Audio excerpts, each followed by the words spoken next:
नमस्कार दर्शक बंधु Odia knowledge academy YouTube channel को आपण मानक स्वागत। आपण जदि आम चैनल को प्रथम आछंती दयाकोरी चैनल सब्सक्राइब बटन क्लिक करी चैनल को सब्सक्राइब करेंगे।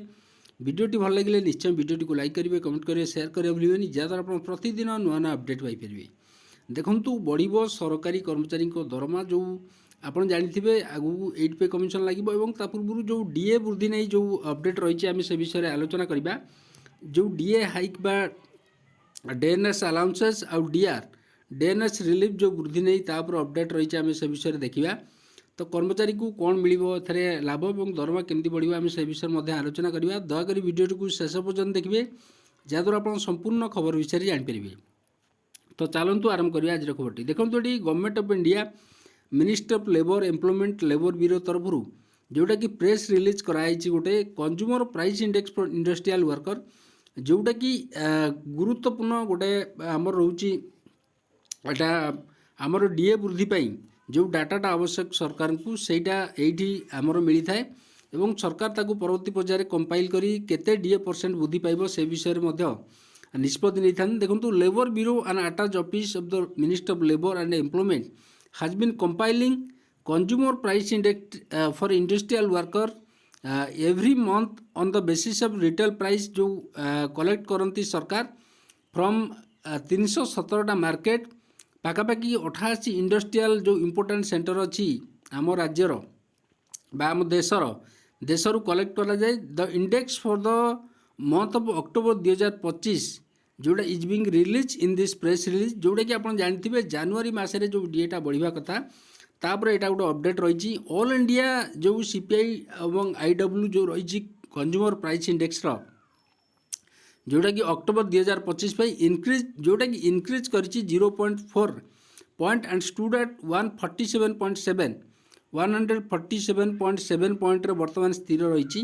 ये देखो year on year inflation for the month of October stood at जोटा कि इन्फ्लेशन बर्तमान 2.21 as compare to 4.41 in October 2024। आप जानते अक्टोबर 2024 रे डीएटा आपंकर अधिक वृद्धि होता किंतु अक्टोबर 2025 रे डीए से वृद्धि हेनी किंतु जो पूर्वर आमर जो 3% वृद्धि होता तार अपडेट रही।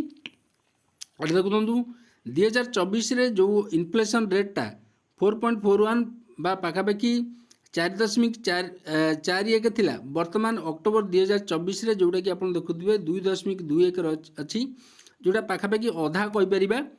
तो देखो ऑल इंडिया कंज्यूमर जो group wise consumer price index रही सेप्टेम्बर 2025 एवं अक्टोबर 2025 जदि आम देखा food beverages paan supari tobacco intoxicants clothing footwear housing fuel light and miscellaneous जो रही जनरल इंडेक्स रे किछि बढ़ी कि स्थिर रही। ओवरऑल जदि आम देखा जोटा कि सेप्टेम्बर 2025 147.3 पॉइंट थिला वर्तमान अक्टोबर 2025 147.7 जोटा कि आमर स्थिर रही एवं शार्पली जोटा कि किछि मात्रा वृद्धि पाई जोटा कि आमर इन्फ्लेशनटा जोटा कि डीए जो वृद्धि हम निश्चय कर्मचारी को 2 ରୁ 3% आप देखिए निश्चय वृद्धि करेंगे सरकार।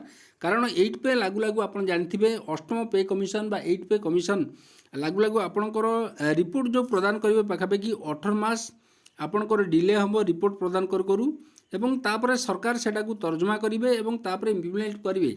इम्प्लीमेंट करू करू आपण पाखापाखि हिसाब करूँ जोटा कि 2 वर्ष अधिक आपणकर लगिज कौन ना 8 पे कमिशन लागू लागू किंतु ता पूर्व निश्चय डीए वृद्धि करेंगे सरकार जोटा कि कर्मचारी मानी जोटा डीए वृद्धि हो चलुव परवर्ती पर्यायर 8 पे कमिशन जब इम्प्लीमेंट हम आपंकर पिछला भाव लागू हम एरियर आपको प्रदान कर डीएटा जीरो कर दिज्व।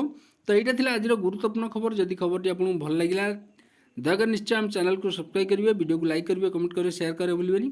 धन्यवाद।